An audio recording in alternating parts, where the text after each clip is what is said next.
adik-adik yang ibu cintai,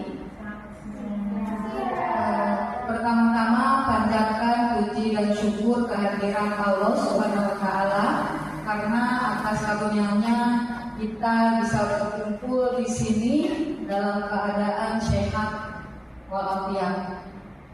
Sholawat serta salam kita panjatkan kepada Nabi besar kita Muhammad Shallallahu Alaihi Wasallam. Pada kesempatan pagi ini, siang ini, perkenalkan dulu. Mungkin kalian juga sudah kenal, ibu-ibu juga sudah kenal. Nama Ibu Arti Krismayati.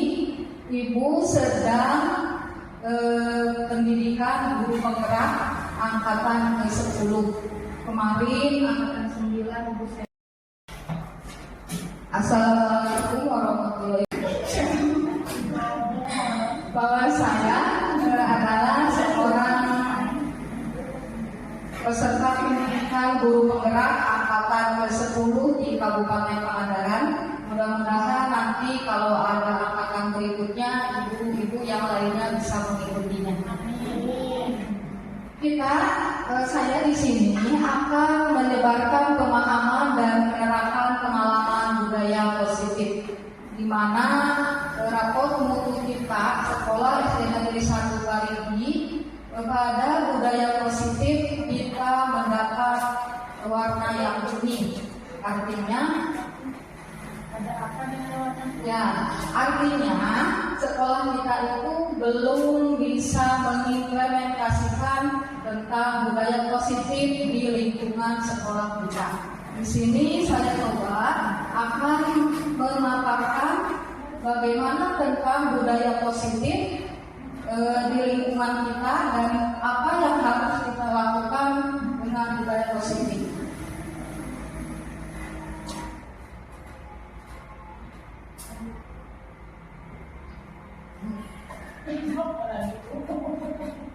Nah, Bapak, Ibu, ibu-ibu dan adik-adik, di sini ada pertanyaan. Apakah Bapak Ibu atau apakah ibu-ibu dan adik-adik setuju? 1. Pemberian hukuman dapat mendisiplinkan siswa. Setuju atau tidak? Memberikan hukuman dapat mendisiplinkan siswa. Setuju tidak? Jika anak salah maka harus dihukum. Apakah ibu bisa mendisiplinkan siswa? Bisa. Setuju?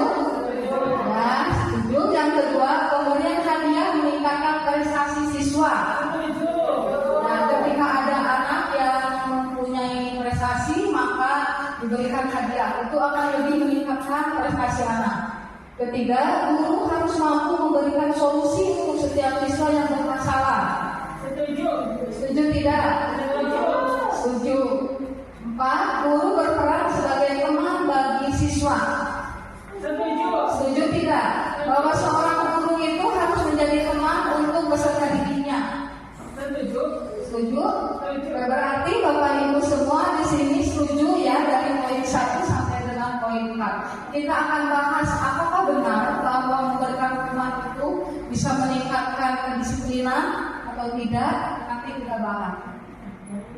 Nah, kemudian apa itu budaya positif?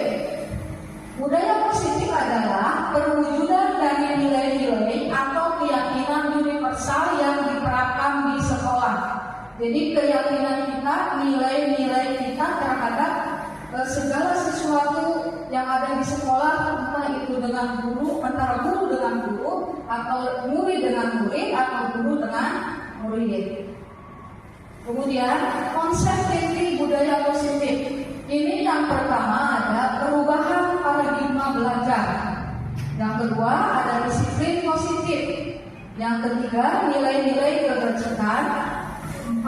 Kebutuhan dasar manusia. Kelima, motivasi perilaku manusia. Keenam, posisi kontrol guru.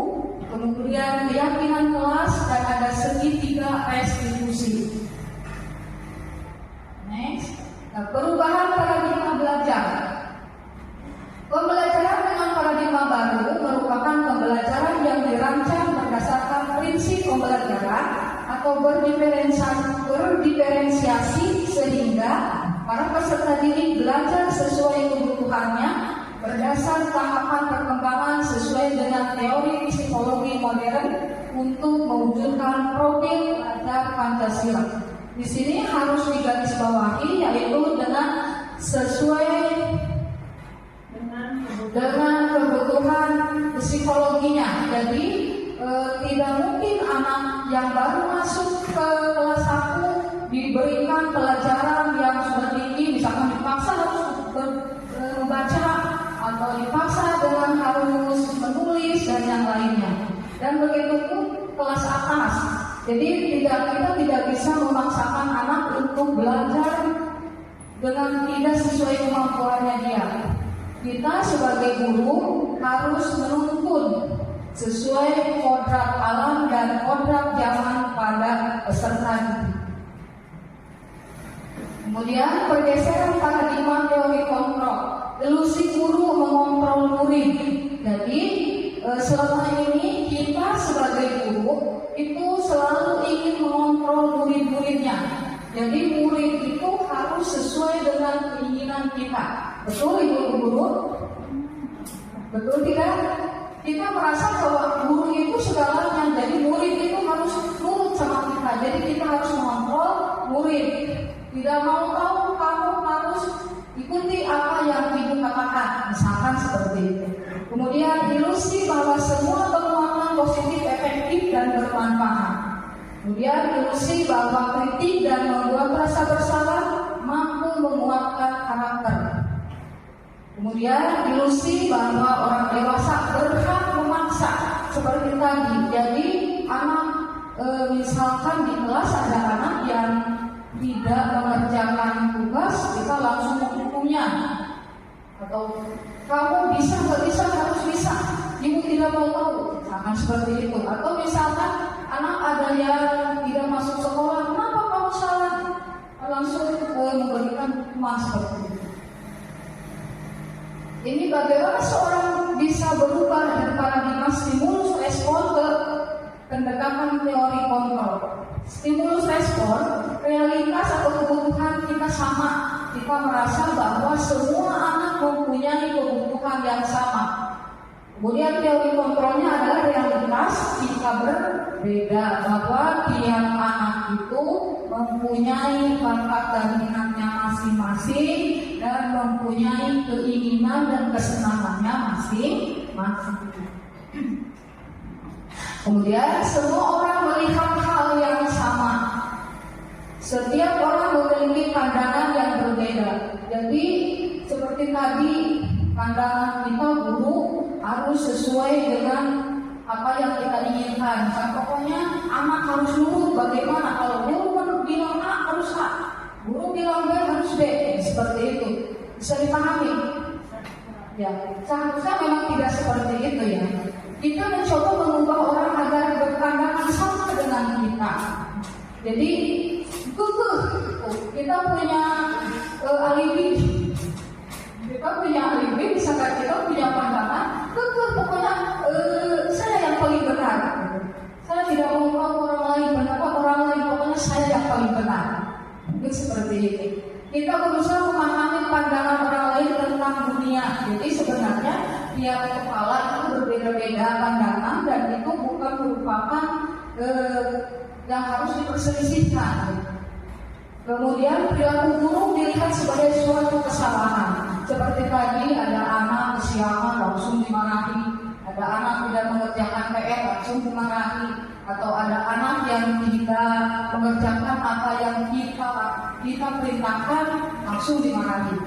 Kemudian hanya Anda yang bisa mengontrol diri Anda.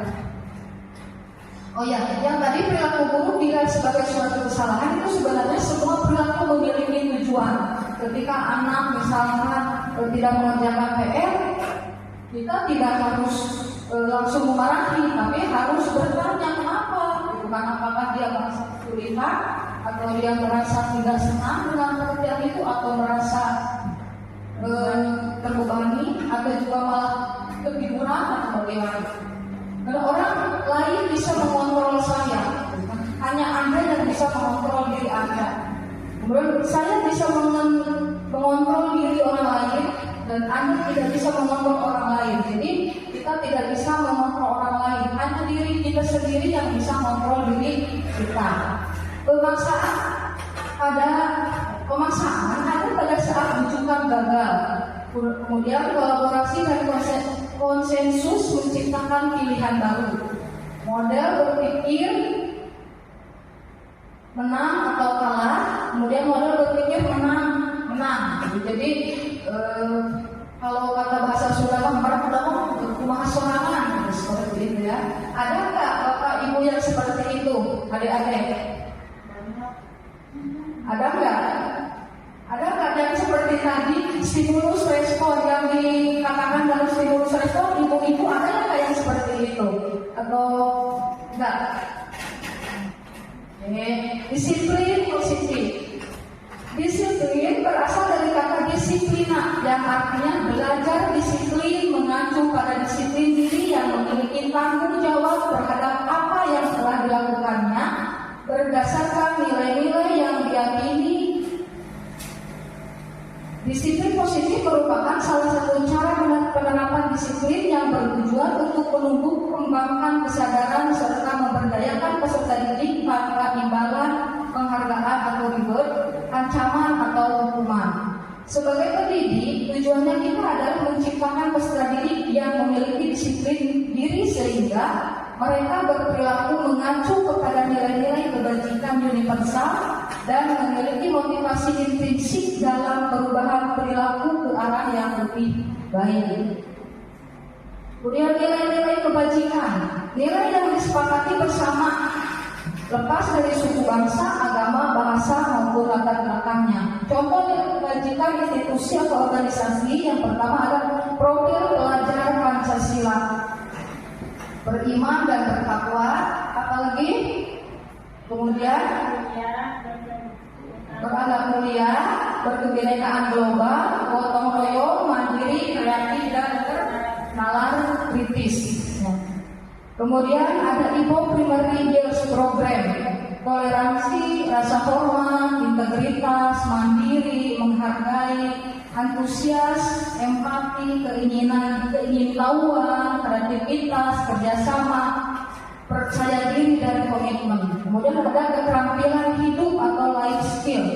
Dalam dapat dipercaya, lurus hati, mendengar yang aktif, tidak merendahkan orang lain dan memberikan yang terbaik dari diri. Itu adalah nilai-nilai kebajikan yang harus Bapak Ibu atau adik-adik tanamkan dalam diri kita. Kemudian ada kebutuhan dasar manusia. Kebutuhan dasar manusia adalah segala sesuatu yang kita lakukan untuk mendapatkan apa yang kita inginkan. Seluruh tindakan yang kita lakukan memiliki tujuan tertentu dan semua usaha terbaik yang kita lakukan adalah dalam rangka agar kebutuhan dasar kita terpenuhi dengan baik. Kebutuhan dasar manusia kita itu ada yang misalkan pagi-pagi kita sedang ibu guru sedang memberikan pelajaran, kemudian ada anak yang makan misalkan. Kemudian kita tegur, kenapa kamu makan di kelas? Tadi saya belum sarapan, Bu. Itu adalah merupakan kebutuhan dasar dia gitu, karena dia memang mungkin merasa lapar gitu, tidak bisa dihindari. Mungkin kita bisa boleh deh atau boleh nah kalau mau makan silakan keluar dulu, nanti masuk lagi ke kelas. Jadi jangan sampai kamu kenapa makan di kelas, sudah ada aturannya bahwa kita tidak boleh makan. Nah, jadi jangan sampai seperti itu ya, karena itu merupakan kebutuhan dasar manusia, kebutuhan dasar anak itu. Kemudian seperti di sini, kebutuhan dasar manusia itu adalah bertahan hidup. Ya, ada seperti tadi, ada makan, pakaian, tempat tinggal, keamanan dan kesehatan. Nah, seperti tadi ya, saya sudah sampaikan bahwa ketika kita sedang di kelas ada anak yang makan, kemudian dia jawab saya belum sarapan, Bu. Nah, berarti itu adalah kebutuhan dasar untuk bertahan hidup. Beda lagi dengan misalkan, kenapa kamu makan di kelas? Saya ngantuk, Bu, atau saya tidak menarik pelajarannya, itu beda lagi. Kebutuhan dasarnya bukan bertahan hidup kalau seperti itu. Kemudian ada kebutuhan dasar kasih sayang dan rasa diterima, dipedulikan, berbagi, kerjasama, menjadi bagian dalam kelompok. Jadi ketika ada anak yang ketika di kelas itu tidak mengerjakan tugas, kemudian kita tegur, jangan-jangan dia kebutuhan dasarnya itu tidak terpenuhi, misalkan kurang kasih sayang, gitu, terlalu dibentak-bentak oleh ibu gurunya, dan seperti itu ya. Jadi setiap penyimpangan yang ada pada peserta didik itu kita harus memandang sebagai kebutuhan dasarnya, kebutuhan dasar manusia. Anak tersebut melakukan itu kenapa? Gitu. Apakah tadi karena kebutuhan hidup atau karena kesenangan atau kurang kasih sayang dan sebagainya. Kemudian ada kebutuhan dasar penguasa, harga diri, keinginan untuk dianggap memimpin, berprestasi, diakui dan didengar.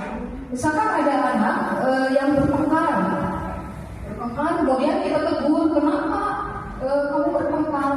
Dia mengejek, dia mengejek bapak saya misalkan. Nah itu berarti dia karena ingin berkuasa gitu. Jadi ingin menunjukkan kekuasaannya. Jadi seperti anak yang ingin ngejeger gitu, seperti itu. Kemudian ada kebutuhan dasar kebebasan, mandiri, memiliki pilihan, mencoba hal baru, mampu mengendalikan arah dirinya. Kemudian ada kesenangan ada bermain, humor, antusiasme dan tertawa. Nah itu adalah 5 kebutuhan dasar manusia. Jadi ketika kelima kebutuhan dasar telah terpenuhi, nanti kebutuhan dasar yang pertama ada apa? Ibu? Makan. Kebutuhan yang berarti bertahan hidup. Kemudian ada kasih sayang dan rasa diterima.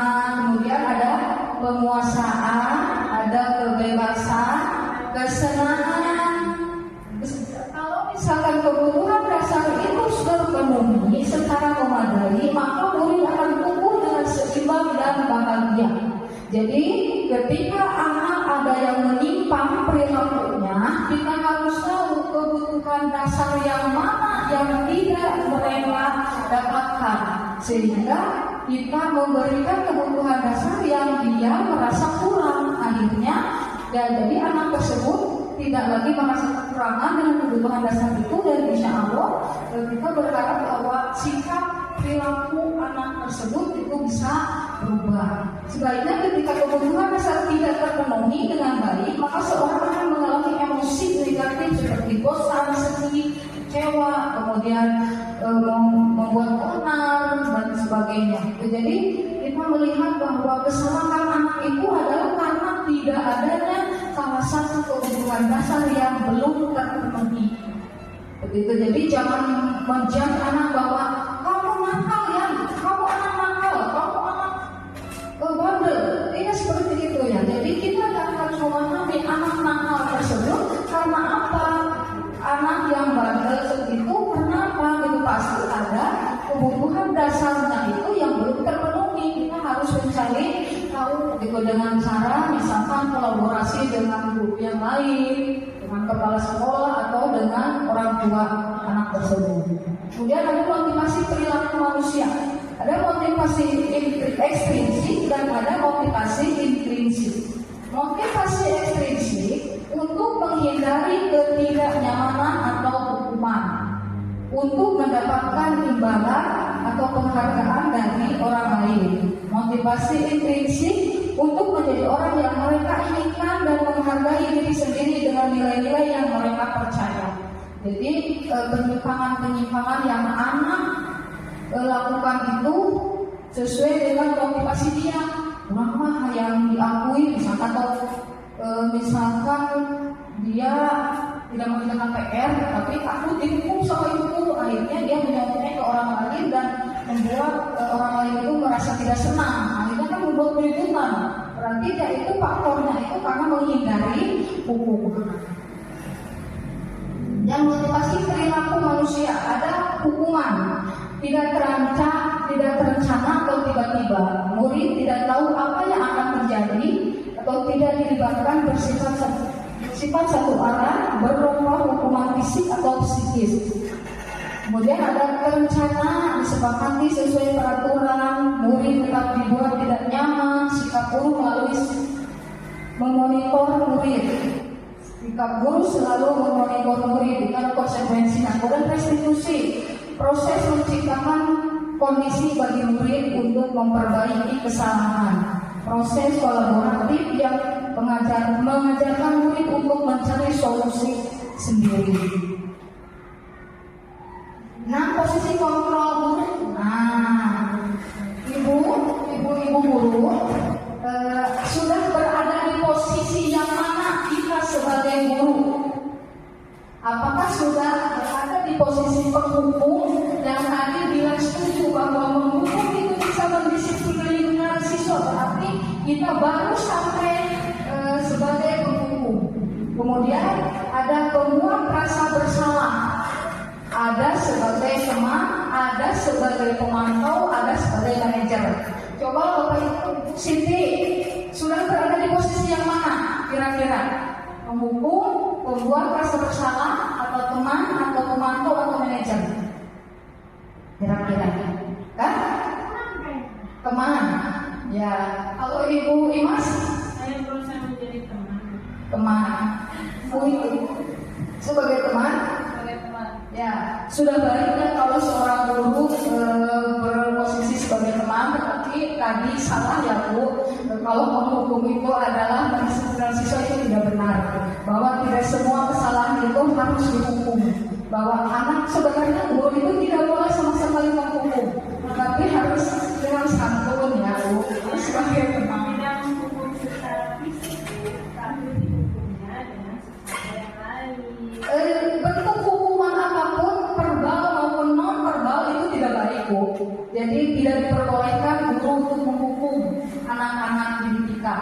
Terus bagaimana? Nanti ada kita mencari solusi bagaimana supaya anak membuat kesalahan, tetapi kita tidak sebagai penghukum. Kita bisa memposisikan sebagai pembuat rasa bersalah, bisa memposisikan sebagai teman, pemantau, atau manajer. Kalau manajer biasanya sudah suku, sudah masternya, mungkin agak susah. Ya. Paling tidak kita membuat rasa bersalah atau sebagai teman atau pemantau. Tapi kalau saya lihat-lihat ya, kalau lagi masyarakat anak-anak ini anak-anak harus itu menghukum kan? Ya, itu sebagai penghukum. Jadi verbal, non-verbal, bentuk hukuman non-verbal atau non-verbal kepada anak itu sebenarnya tidak diperbolehkan. Ada caranya Bu. Nanti kita belajar di sini sama-sama. Saya juga mungkin baru mengenal teorinya saja. Pada akhirnya kadang kita juga sebagai penghukum karena memang sudah jengkel sekali ya. Jadi sudah sekali, dua kali ini anak seperti ini. Nah, bahwa kita memang belum menguasai semuanya gitu. Tapi paling tidak kalau kita sudah tahu caranya, hari ini kita sebagai penghukum, nanti besok kita berubah menjadi pembuat rasa bersalah, atau sebagai teman atau pemantau, bahkan kalau sudah sampai manajer itu sudah sangat luar biasa kalau menurut saya. Dan seharusnya yang seorang manajer itu, kepala sekolah itu wajib, seorang kepala sekolah itu wajib dia memposisikan diri sebagai manajer. Nah, sekarang apa? Itu mah harus. Ya, harus otomatis. Jadi seorang kepala sekolah itu tidak diperbolehkan menjadi penghukum. Jadi kurang bijak lah. Jadi seorang manajer itu harus dikuasai oleh kepala sekolah. Ini contoh penerapannya. Kasus siswa malas belajar di kelas. Bapak Ibu, apakah Bapak Ibu sering menemukan anak yang malas belajar di kelas? Banyak? Sering?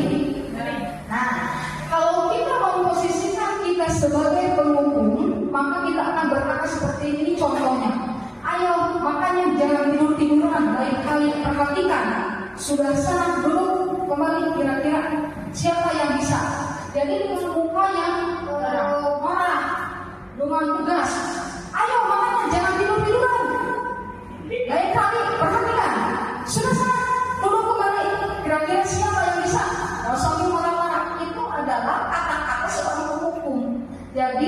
seorang penghukum itu tidak hanya kamu tidak mengerjakan malas belajar, ibu hukum kamu lagi di lapangan 10. Bukan seperti itu, adalah hukuman fisik.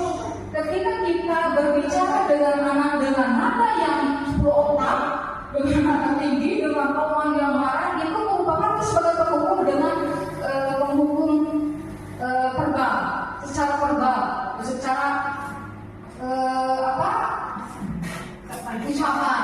Jadi meskipun tidak hukuman secara fisik, tetapi kata-kata yang tinggi yang membuat anak terluka. Dan ingat bahwa anak yang kita bentak beberapa tahun kemudian dia akan terus mengingatnya.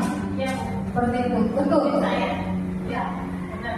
Ya betul kan. Anak guru zaman dulu, maaf bukan berarti kita membandingkan, tetapi mungkin zaman dulu itu belum ada teori-teori yang seperti sekarang, belum ada penelitiannya. Jadi memang guru zaman dulu otoriter sekali ya, sehingga memang sering membentak dan sebagainya. Padahal tidak dengan fisik ya. Kalau fisik oke, sakit besoknya tidak sekolah, sakit mungkin bisa disembuhkan dengan dokter ya.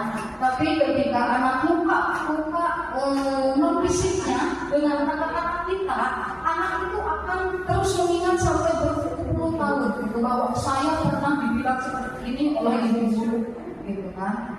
Jadi jangan sampai kita membentak anak dengan berlebihan. Jadi posisikan kita bukan sebagai seorang penghukum. Jadi bentuk hukuman verbal dan verbal itu tidak diperbolehkan oleh seorang pendidik. Kemudian kalau kita posisinya dengan kasus yang sama, kalau kita sebagai guru membuat rasa bersalah, pasti kita akan contohnya seperti ini. Gimana kamu ini? Kamu tidak kasihan sama ibu ya? Ibu sudah capek-capek mengajarkan kamu, tidak kasihan sama ibu. Jadi ketika kita mau ngomong, kenapa sih kamu tidak mengerjakan tugas? Kamu tidak kasihan ya sama ibu? Ibu sudah capek loh di kelas. Nah itu bahwa kita ingin anak itu merasa bersalah. Ya, tapi itu sedikit lebih baik daripada kita berposisi sebagai penghukum. Ya, jadi sedikit santun mungkin ya, seperti itu ngomongnya, enggak yang marah-marah seperti itu. Kenapa sih nak? Atau kenapa sih dek? Nah, atau kamu tidak mengerjakan tugas, kamu tidak kasihan ya sama ibu. Dari tadi ibu sudah ngobrol panjang lebar, kamu malah ngobrol lagi dengan teman. Kan seperti itu lebih santun ya bu. Gitu, jadi kita mulai besok.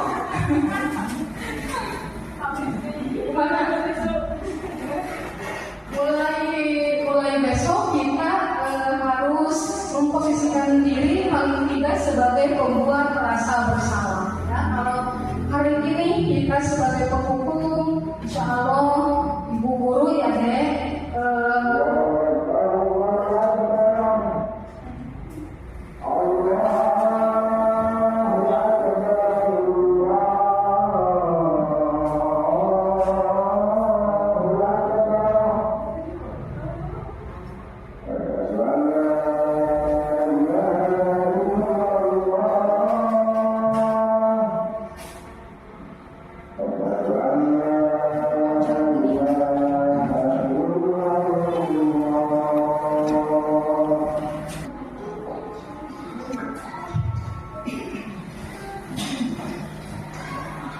Kita lanjut ya.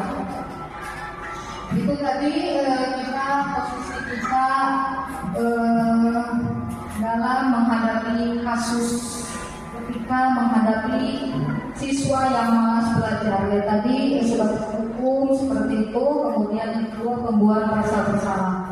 Kemudian yang ketiga, kita sebagai pendidik memposisikan sebagai teman. Kalau teman tahu kan, kalau teman seperti apa, mungkin dipanggil anaknya, atau kita yang mendekatkan diri terhadap siswa. Assalamualaikum. Amin ke kamera.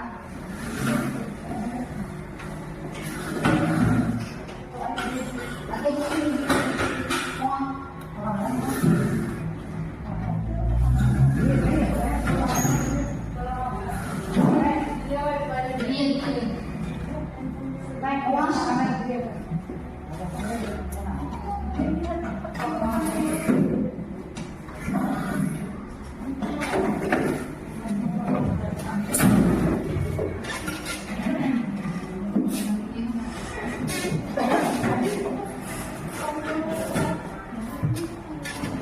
Di kehalangan teh, kita belajar kan? Tadi dia nya.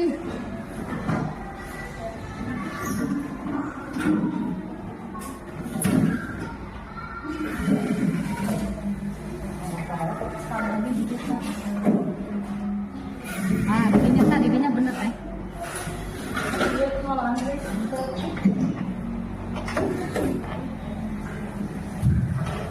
Ulangi, yang ketiga, contoh penerapan komposisi kontrol diri dalam kasus siswa malas belajar. Yang pertama, ketika kita berposisi sebagai teman. Sebagai teman, contohnya kita seperti ini. Ayo dong, perhatikan pelajaran yang ibu terangkan. Dek, kenapa tidak mengerjakan tugas atau kenapa malas belajar? Yuk sama ibu bareng belajar. Kalau memang tidak bisa mengerjakan, tanya sama ibu yuk. Jadi kita berposisi sebagai teman, memposisikan guru atau memposisikan kita sebagai pendidik, sebagai teman dari anak, sehingga anak itu tidak merasa takut. Ya, kalau tadi sebagai penghukum anak langsung nyempur, gitu kan, siul, jadi si ibu meni ngambek kan. Jadi kita sebagai teman ibu tidak berperasaan. Nah, jadi coba kita memposisikan sebagai teman. Kenapa? Kita boleh sambil diusap, kita sentuhan fisik terhadap anak juga itu wajib. Misalkan punggungnya, itu kenapa tidak mengerjakan tugas, setuju bareng-bareng sama ibu kerjainnya, atau ada yang tidak mengerti, coba bertanya sama ibu, gitu, seperti itu. Atau juga kita memposisikan diri sebagai pemantau. Contohnya seperti ini. Coba jawab pertanyaan nomor 5, maju ke depan dan kerjakan di papan tulis. Jadi sebagai pemantau itu kita memantau anak, apakah anak mengerjakan atau tidak mengerjakan. Jadi anak disuruh ke depan atau mengerjakan di tempat duduknya, tetapi kita berkeliling. Jadi terus memantau dari awal mengerjakan sampai akhir pengerjaannya. Siswa kita memantaunya, melihat jika ada anak yang merasa kesulitan, maka kita memberikan bantuan terhadap anak tersebut. Itu kita posisi sebagai pemantau. Sudah bagus sekali ya kita sebagai pemantau. Jadi anak itu terus diperhatikan. Tidak hanya guru itu habis menerangkan begini bla bla bla bla bla, kemudian duduk di sini ada anak mau wakil, mau ngobrol dengan teman, dibiarin we. Ya itu bukan posisi sebagai pemantau. Atau misalkan satu-satu ke depan, coba nomor 1 Amira misalkan ke depan, ayo. Atau siapa? Atau misalkan coba deh kerjakan ini soal, terus itu guru harus melihat pekerjaan anak. Kemudian ini yang terakhir, yang sebagai manajer ini sebenarnya sudah merasa syukur sekali, sudah luar biasa kalau seorang pendidik berposisi sebagai manajer. Apakah kamu tahu kesalahanmu? Ini adalah contoh kita memposisikan sebagai manajer ketika ada anak yang malas belajar. Kita harus contoh pertanyaannya seperti ini. Apakah kamu tahu kesalahanmu? Kira-kira bagaimana kamu bisa memperbaiki kesalahanmu? Jadi ditanya, misalkan ada anak yang malas belajar, kita gurunya itu harus mendekati anak tersebut, mendekati, kemudian bertanya, apakah kamu tahu kesalahanmu? Nah, oh iya bu, saya tidak mengerjakan tugas misalkan. Kira-kira bagaimana kamu bisa memperbaiki kesalahanmu? Jadi dengan nada yang sangat santun, dengan pertanyaan yang santun, tidak menunjukkan sikap yang marah dan tidak menunjukkan sikap yang jengkel. Itu adalah posisi pendidik sebagai manajer. Nah, sekarang di sini ada, ya Bu, silakan.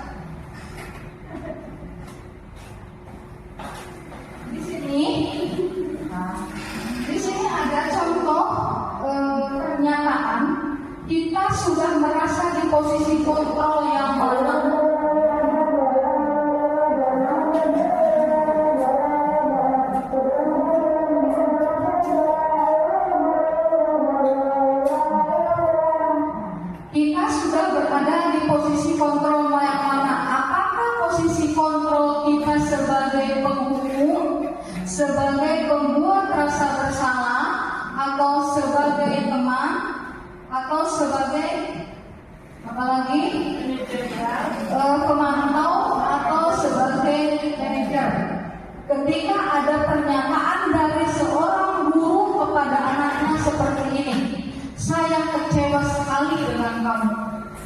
ketika ada anak yang tidak mengerjakan tugas dari kita, kemudian guru berkata seperti ini, saya kecewa sekali dengan kamu.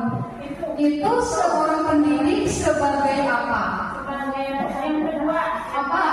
Sebagai apa? merasa bersalah. Pembuat merasa bersalah. Ada lagi? Ada lagi? Tidak. Sudah yakin pembuat merasa bersalah? Ya, ketika pendidik bilang, ketika sebagai guru bilang ke anak yang tidak mengerjakan tugas, saya kecewa sekali dengan kamu. Ya betul. Jadi kalau kita mengatakan bahwa ibu kecewa sekali sama kamu nak karena kamu tidak mengerjakan tugas. Jadi kata-kata itu berharap kepada anak supaya anak itu merasa bersalah. Udah kasihannya si ibu udah capek ngomong saya malah nggak ngerjain tugas. Jadi itu yang diharapkan. Jadi dengan kata-kata itu membuat rasa bersalah terhadap anak. Yang kedua ada ini, kamu tidak pernah benar melakukannya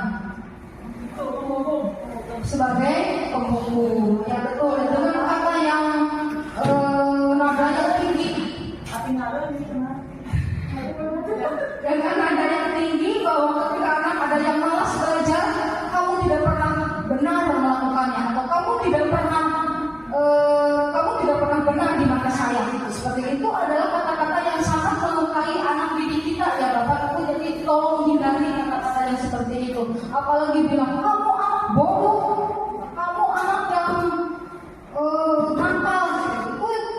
Kata-kata itu sangat tidak diperbolehkan diucapkan oleh seorang pendidik.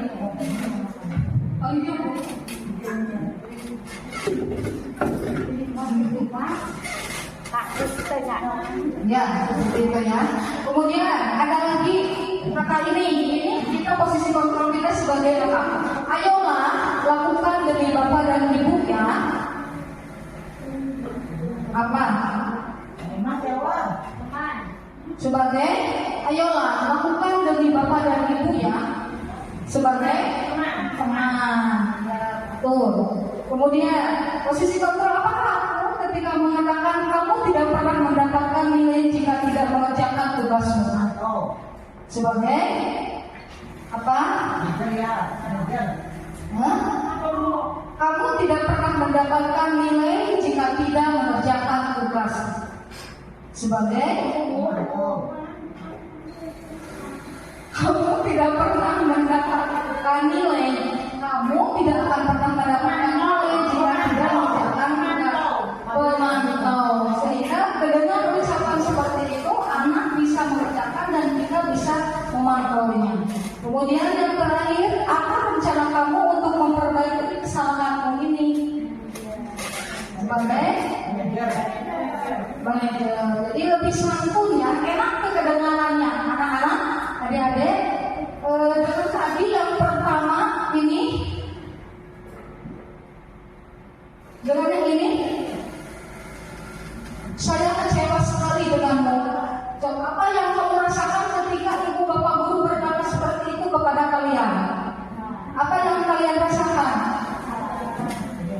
Apa? Sakit hati tidak? Merasa sakit hati, dasar kamu pemalas, tidak mengerjakan tugas, saya kecewa sekali dengan kamu. Sakit hati tidak? Merasa sakit hati ya, merasa si ibu ini galak-galakin, gitu kan? Itu sebagai penghukum seperti itu. Tetapi beda ketika ada ibu bapak guru mengatakan seperti ini. Nak, kamu tidak mengerjakan tugas. Apa rencana kamu untuk memperbaiki kesalahan kamu ini? Jadi suruh berpikir anak itu. Nah, jadi suruh berpikir dengan kata-kata yang lembut, dengan kata-kata yang tidak melukai hati peserta didik. Lanjut, mengapa keyakinan kelas bukan peraturan kelas? Ya, kita di sini punya peraturan kelas atau punya keyakinan kelas? Coba bapak, coba ibu, di kelas itu punya keyakinan kelas atau punya peraturan kelas? Dijawab, maksudnya dipilih. Punya keyakinan kelas atau peraturan kelas?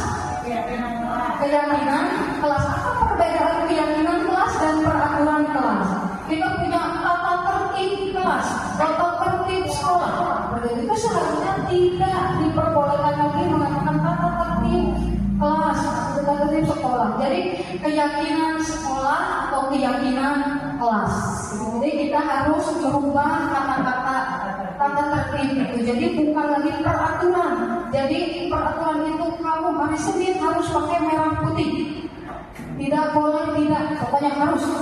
Itu peraturan seperti itu. Ya, jadi kalau ketika anak itu tidak melaksanakan peraturan, maka akan ada hukuman di situ. Tetapi beda dengan keyakinan kelas. Nih, pembentukan keyakinan kelas bersifat abstrak, berupa pernyataan universal, dibuat dalam pernyataan positif. Pernyataannya itu singkat, padat, jelas. Kemudian dibuat dalam pernyataan sedikit saja agar mudah diingat, sesuai dengan kondisi kelas dan sekolah sehingga mudah diterapkan. Semua warga sekolah atau warga kelas dilibatkan saat membuat keyakinan kelas. Kadang kita membuat, kalau dulu peraturan kelas itu sesuai hanya gurunya saja yang membuat, ya. Anak tidak dilibatkan. Tata tertib kelas masuk harus jam 7 atau jam 7.30 anak sudah harus di kelas. Tidak boleh makan, kalau makan harus keliling lapangan seperti itu. Itu ada peraturan. Tapi dalam keyakinan dilibatkan anak-anak. Nah, supaya kita nyaman belajarnya, yuk kita bikin keyakinan kelas. Keyakinan kelas seperti apa yang kita sepakati? Misalkan tidak boleh terlambat masuk ke kelas. Oh ya, jadi semua harus mempunyai, semua anak itu harus mempunyai hidupnya masing-masing. Jadi ketika anak tidak melaksanakan keyakinan kelas itu, dia akan merasa bersalah. Tidak dengan dihukum, tetapi cukup merasa bersalah sehingga kedepannya dia tidak melakukan pelanggaran sesuai dengan keyakinan kelas yang sudah disepakati. Kemudian ada yang disebut dengan segitiga restitusi, suatu proses dialog yang dijalankan oleh guru agar dapat menghasilkan murid yang mandiri dan bertanggung jawab. Segitiga restitusi, ya, ketika anak melakukan kesalahan, kita harus menyelesaikannya dengan segitiga restitusi. Yang pertama, ada yang namanya validasi tindakan yang salah. Harus divalidasi dulu. Kalau misalkan ada yang melapor, ibu si itu belum di kelas, jangan ujuk-ujuk kita langsung lari sana cepat dan misalkan seperti itu. Jadi harus divalidasi dulu. Kamu ditanya kenapa, misalkan karena tadi ibu dapat laporan bahwa kamu tadi bertengkar dengan Rehan, atau si Rehan kan? Ibu dapat laporan dari ketua kelas bahwa kamu tadi bertengkar dengan siapa kelas namanya? Lupa lagi. Dengan ulama misalkan. Jadi harus divalidasi dulu, ditanya dulu, gitu. Jadi jangan ujuk-ujuk dimarahi. Nah, jadi itu adalah memvalidasi tindakan yang salah. Jadi dia dengan sendirinya akan berbicara, oh iya bu, aku udah bilang sih itu tadi kalau nggak bapak kok kurang, misalnya, gitu ya, untuk anak mah, atau tadi sih itu mencontek bu, oh iya, jadi kan responnya itu harus bagus, misalkan Amira tadi kamu bertengkar sama Nabila, kenapa? Akhirnya bu, Nabila lagi nyontek wae, aku bilang terus, misalnya, oh iya, jadi terus gini, oh iya, kalau ibu ada di posisi Nabila, ibu juga akan merasakan hal yang sama. Itu kita sebagai teman.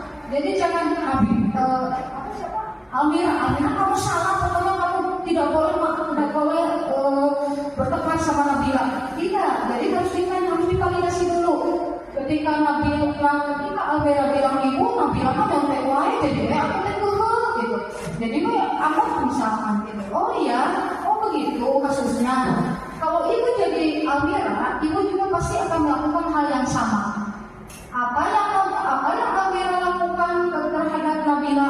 Saya mengebrak meja. Kemudian baru setelah itu menanyakan keyakinan. Menanyakan keyakinan itu seperti ini. Almira, apakah tadi kamu mengebrak meja terhadap Nabila itu sudah sesuai dengan keyakinan kelas kita? Jadi anak itu suruh berpikir. Jadi tidak kita semata-mata menyalahkan anak tersebut, ya. Mengerti ibu-ibu? Mengerti?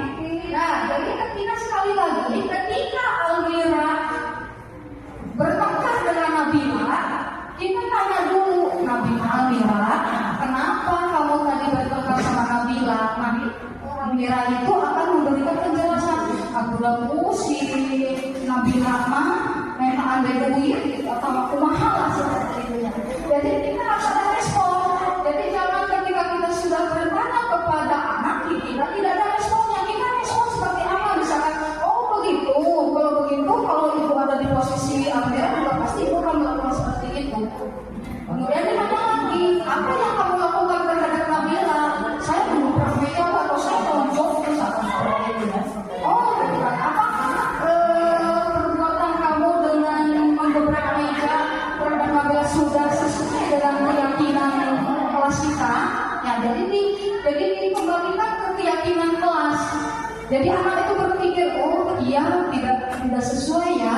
Berarti kalau tidak sesuai, anak itu tidak akan melakukan hal yang seperti itu, ya. Gitu ya Bu.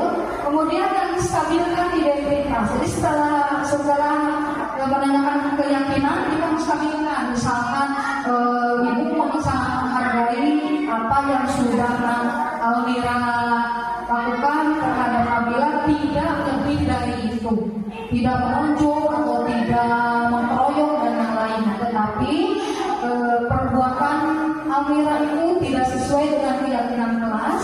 Ibu harap Almira bisa melakukan jauh lebih baik, ya tidak seperti itu. Bagaimana kesepakatan kelas ketika ada anak yang mencontek, misalnya, oh melaporkannya sama ibu ya, nanti kalau misalkan ada apa-apa dengan teman kamu bisa langsung melaporkan kepada ibu. Seperti itu, ya. Jadi kalau ada anak yang berulang, itu tidak langsung untuk memarahi, langsung menjudge anak itu bahwa anak itu adalah anak yang nakal. Jadi segala sesuatu permasalahan kepada peserta didik kita selesaikan dengan yang namanya segitiga restitusi. Kemudian validasi tindakan yang sama itu yang seperti tadi ya, udah. Nah sekarang lah hampir selesai. Coba di sini saya akan memberikan atau ibu bapak ibu saya lah, oleh saya akan memberikan satu kasus. Silakan ibu tunjuk tangan bagaimana cara menyelesaikan kasus tersebut. Misalkan Deda pada hari Senin dia datang terlambat ke sekolah. Apa yang harus kita lakukan terhadap Deda? Ada yang bisa dengan menyelesaikan permasalahan itu dengan restitusi segitiga restitusi seperti tadi harus sampai dengan tuntas. Nah, yang pertama segitiga restitusi itu ada validasi tindakan yang salah, kemudian ada menstabilkan keyakinan dan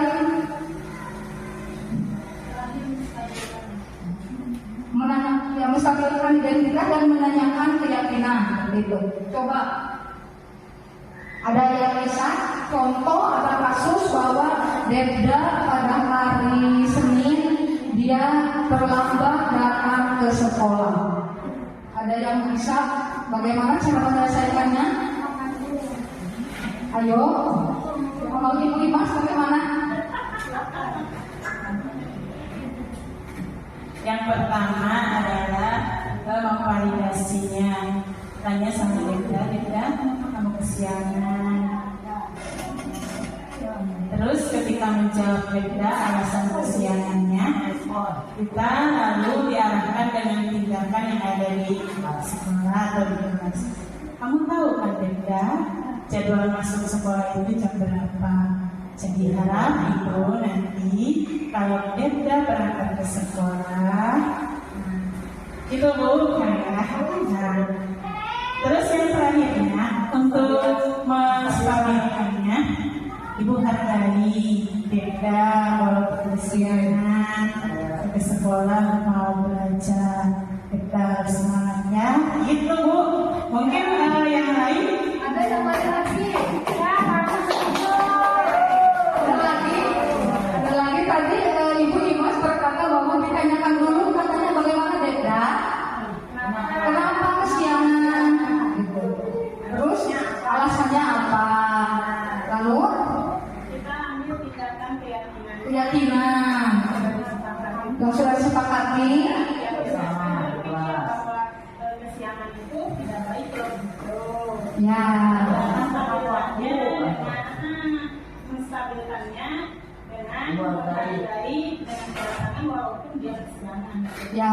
Contohnya begini, ketika Deda misalkan kesiangan, ya, kita harus bertanya dulu sekali. Kita harus bertanya, tidak ujung-ujung. Deda, kamu sudah kesiangan, silakan kamu menyapu di halaman atau kamu bersihkan WC. Tidak seperti itu ya. Jadi ketika ada anak yang kesiangan, kita bertanya, Deda, kenapa kesiangan? Oh iya Bu, tadi saya bangunnya kesiangan karena malamnya main HP terus. Misalkan. Ada anak-anak seperti itu ya, anak laki-laki terutama di kelas saya juga seperti itu. Ibu si A kesiangan terus bangunnya karena main HP terus, gitu ya.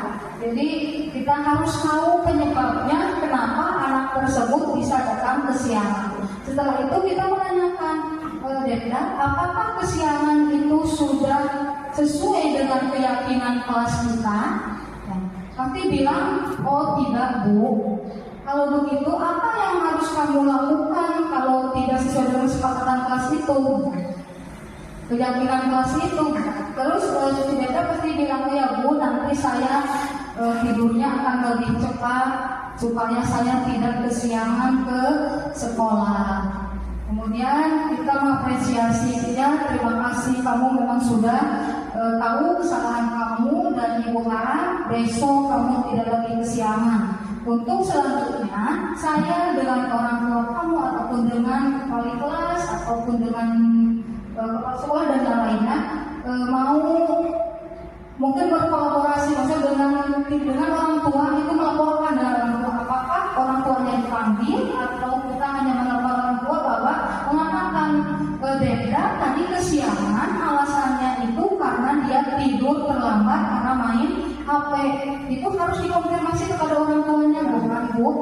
Jadi kita harus bekerja sama dengan orang tuanya supaya dipantau di rumah tidak bermain handphone terlalu malam. Jadi kita kembalikan ketika anak didik kita berada di luar sekolah di rumahnya, kita harus mengembalikan ke anak, itu orang tua, kita harus mengembalikan ke orang tuanya. Bagaimana kalau orang tuanya sebaliknya? Sebaliknya bagaimana Bu? Kan ada orang tua yang memanjakan anaknya, ada orang tua yang tidak enak kalau anak tidak peduli sama anaknya, tidak peduli sama anaknya, tidak enak apabila anaknya ditegur. Bagaimana itu? Mungkin itu bisa dipanggil ya, ibu orang tuanya itu bisa dipanggil ke sekolah, kita bicara. Jadi ya harus berembuk jadi dengan kepala sekolah, dengan guru kelas atau dengan guru yang lainnya, itu harus dimusyawarahkan karena itu merupakan mungkin masalah yang sudah serius kalau misalkan ada dari masalah dari orang tuanya. Jadi dipanggil, kita diberi edukasi kalau itu ya, jadi ada parenting kalau itu ya. Ya, jadi harus ada parenting terhadap orang tua bahwa